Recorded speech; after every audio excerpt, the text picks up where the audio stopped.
Welcome to Football with Cheese. In this video, we're going to do the New York Giants offseason recap. If you're not subscribed, please do so now. Enable alerts so you never miss one of my videos. So the Giants season went pretty horribly.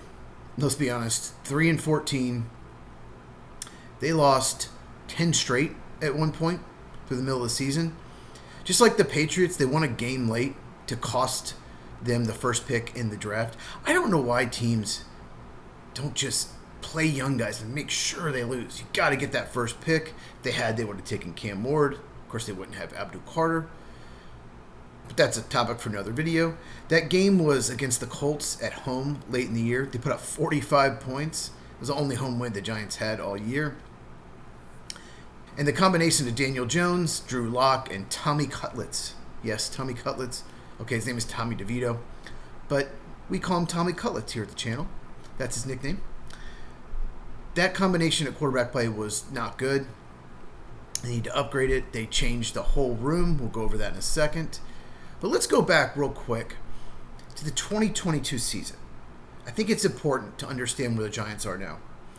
They won 9 games that year. They were a wild card team. That team was not very good. They were probably a below average roster. Not terrible, but below average in my opinion. And they make the playoffs, and they go to Minnesota and win. And the expectations then became high. The Minnesota Vikings won the NFC North that year, but they won like 10 games by one score. They were 10-1, something like that, in one-score games. So Minnesota wasn't even that good a team. So they go in Minnesota and win. The next week, the Giants play the Eagles and get destroyed.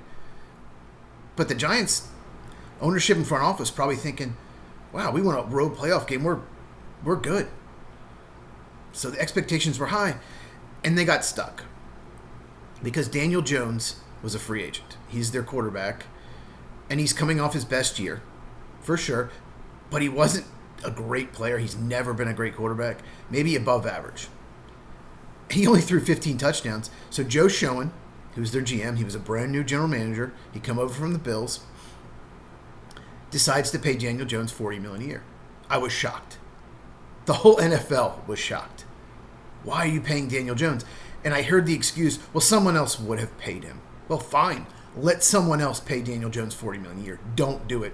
They obviously didn't have another solution. If they let Daniel Jones go, they don't have another quarterback. And look, we're a playoff team. We won a playoff game. We got to keep the team together.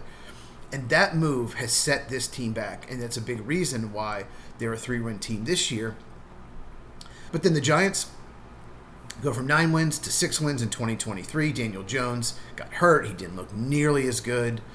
And the Giants, for some reason, decided to do Hard Knocks offseason.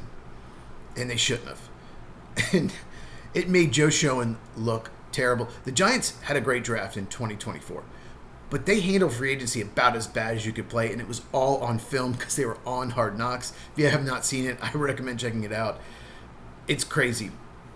There's one scene where co-owner John Mara is talking to Schoen and explains that Saquon Barkley's our most popular player and he doesn't want to go to the Eagles.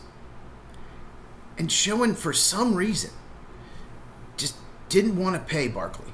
He didn't want to pay Xavier McKinney, the safety. Both of those players were 2 of the best at their position. There's no doubt about it. I knew that. Everyone knows that who follows the NFL. It's like he was shocked that someone would pay Barkley $13 million a year. Shocked that Xavier McKinney would get $17 million a year. You shouldn't be. Because teams have cap room, and those are elite players at their position. So he lets them both walk. It looks horrible now. Saquon Barkley goes to the Eagles, division rival, wins a Super Bowl, Offensive Player of the Year. Looks amazing. Xavier McKinney goes to the Packers, first team All-Pro. Looks amazing. So that was a disaster for the Giants. A lot of fans wanted them to fire Joe Schoen. But John Mara preaches patience, give him, at least another year.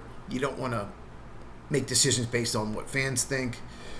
And the good news for the Giants is Schoen has absolutely nailed these last 2 drafts, especially in 2024. For the most part this past year, I have one issue with their 2025 draft. But going back to Saquon Barkley and Xavier McKinney, if they don't pay Daniel Jones, they can keep both those players no problem. They can match those deals. Even with the Daniel Jones contract, they should have been able to sign either McKinney or Barkley, because they gave John Runyon Jr. $10 million a year and Devin Singletary $5.5 million. That's $15.5 million per year. That's enough to keep Barkley, or probably keep Xavier McKinney. And Singletary and Runyon aren't very good players. They're below average players at this point at their position. So I need to go back so you can understand why the Giants were a 3-win team. Because they paid Daniel Jones and they didn't bring back Barkley and McKinney. Really hurt the roster. But it's looking up because of the last two drafts. But let's talk about free agency real quick. They didn't do a lot of big moves, did a lot of minor moves. But I like the signings of Javon Holland at safety and Paulson Adebo at corner. Both have been injured in the past. They've had seasons where they're banged up. Javon Holland just had one this past year. But both those players have shown to be really good players when healthy, really upgraded the secondary. And they lost Adoree Jackson. Paulson Adebo is an upgrade in my opinion. I don't think any Giants fans are going to be upset about losing Adoree Jackson. Re-signed Darius Slayton. $12 million a year. I thought that was a little high, but I get it. He's been there for years. He's reliable. And then at quarterback, they signed Jameis Winston to be a backup. He's just such a fun dude. Always doing a smile and laughing. Great for locker room. I love it. And then Russell Wilson, I get it. They need a veteran quarterback in there. So they picked third in the draft because they won 3 games. Took Abdul Carter, edge rusher, Penn State. He's incredible. He's got so much talent, elite athlete. And he hasn't even hit his ceiling. He's only been an edge rusher for 1 year. He was an off-ball linebacker until this past year. He got better as the season went on. When he got hurt, really hurt Penn State's defense. One of the reasons why they didn't make it to the college football final. And they then traded up for Jackson Dart. So if you've watched my videos, you know that I was not nearly as high on Dart as the Giants were, as most people were. I barely snuck him in my top 100. I had the 5th best quarterback. He's just not consistent enough, and he doesn't have the downfield accuracy to be a great quarterback, in my opinion. Very few quarterbacks have ever been great when they struggle with that in college. Josh Allen is one. But most of them don't make it. Trey Lance is a perfect example. That's where he struggled. He was a 3rd overall pick by the 49ers. He did not have downfield accuracy, and he has been a total bust. He's now on his 3rd team. So I didn't love the Dart pick, but I get it. He's athletic. He's got the arm.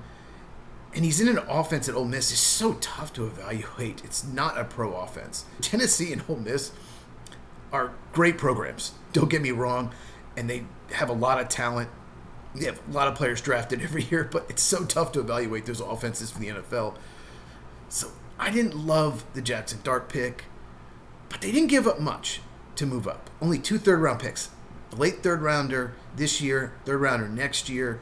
That's not a lot to move up into the 1st round and draft a quarterback. And as far as the rest of their draft goes, I absolutely loved it.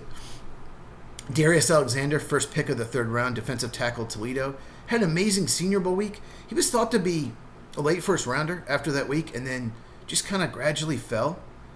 And they got him 65th pick. He is a risk because he played in the MAC. A lot of MAC players have busted in recent years, but he did well at the Senior Bowl. That usually translates, so really like that pick. Their defensive line could be one of the best in the NFL. Cam Scadaboo in the 4th round, absolute steal. Should have gone in the 2nd round. He has unbelievable contact balance. He breaks tackles. He can catch the ball. That combination with Tyrone Tracy is really good. Both are excellent receiving backs. Marcus Bow, I think that's how you pronounce it. He's a center/guard from Purdue, maybe a tackle. Really good athlete. Needs to get stronger, but he's so versatile. I don't know how he fell the 5th round. Maybe there's some injury issue. I don't know. Thomas Fadone in the 7th round. If he doesn't get hurt, he's had so many knee issues, but if he doesn't get hurt, he's a 3rd or 4th round pick. Really talented player. 7th round, why not? And then Corey Black, defensive back from Oklahoma State. I thought he'd go in the 4th or 5th round. They absolutely nailed this draft. They absolutely nailed it last year. Only pick I didn't like in the last 2 drafts was the Jackson Dart. That's it. The rest of their draft were incredible. Undrafted free agent Daquan Felton. He's a wide receiver from Virginia Tech. He's 6'5", 210, and ran a 4.5. Height, weight, speed. He will go up and get it. He does have way too many drops, but he can be a red zone weapon and maybe a gunner on special teams with that size and speed. Thought he'd be a 6th or 7th round pick. Important players. Malik Neighbors, wide receiver, coming off a rookie season. One of the best rookie seasons wide receivers ever had. He was the 6th overall pick last year. He's an absolute beast. Andrew Thomas, the left tackle. He's outstanding. Really the only good player on the offensive line. On defense, Dexter Lawrence.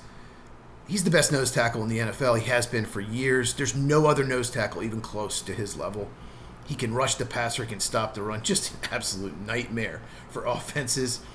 Brian Burns, Kayvon Thibodeau are edge rushers. Burns has been a good player, maybe not a great player, for many years. Thibodeau was a top 5 pick. He's not a bad player. He just never lived up to that hype. They're hoping he can now. He's got some pressure on him now with Abdul Carter, drafted 3rd overall. We'll see if Thibodeau hits his ceiling. Bobby Okereke, I hope I said that right. He's an underrated off-ball linebacker. Giants don't really have a weak spot on the defense. All 3 levels, they're pretty good. Got to mention Andrew Phillips. He's a slot corner coming off an unbelievable rookie year. He was a 3rd round pick. Like I said, their 2024 draft was incredible. And then we mentioned Javon Holland, the safety free agent signing. I want to mention the other safety, Tyler Nubin. He was a 2nd round pick last year. Really liked that pick. He had an okay rookie year, but I think he's going to be a lot better playing next to a player like Holland. And both these safeties can play in the box and they can play deep. And that gives the Giants defense a lot of options, harder to scheme against if you're an offensive coordinator. This defense should be a top 5 unit. It's that good. The defensive line could be one of the best in the NFL. But the biggest question is their offense, especially their offensive line. Real quick breakout player, Theo Johnson. He's a tight end from Penn State. He was a 4th round pick last year. Size and athleticism. He's got all the tools. Looked a little lost this past year, but now he's had a whole off season. I think he's going to be a good player in this league. He's got Pro Bowl upside. So the outlook. Giants are a tough team to figure out because we don't know how many games Russell Wilson's going to play. We don't know how many games Jackson Dart's going to play. If Jackson Dart plays most of the year, they're probably picking in the top 5. If Russell Wilson plays most of the year, they're probably picking in the teens. That's what I think. So comment down below. What do you think about the Giants? How many wins do you think they'll have? Am I too harsh on Jackson Dart? What do you think of Joe Schoen, the GM? I know a lot of Giants fans do not like him. If you haven't subscribed, please do so now. Hit the bell for notifications. If you enjoyed this video, please give a thumbs up. It really helps out the channel. Share this with anyone who loves football as we continue to grow football with cheese. We cover all 32 teams on this channel. So we've done 31 recaps. We have 1 more to go. I left the world champion, Philadelphia Eagles, for last. So look out for that video tomorrow. Check these out if you have not, and I'll see you in the next one.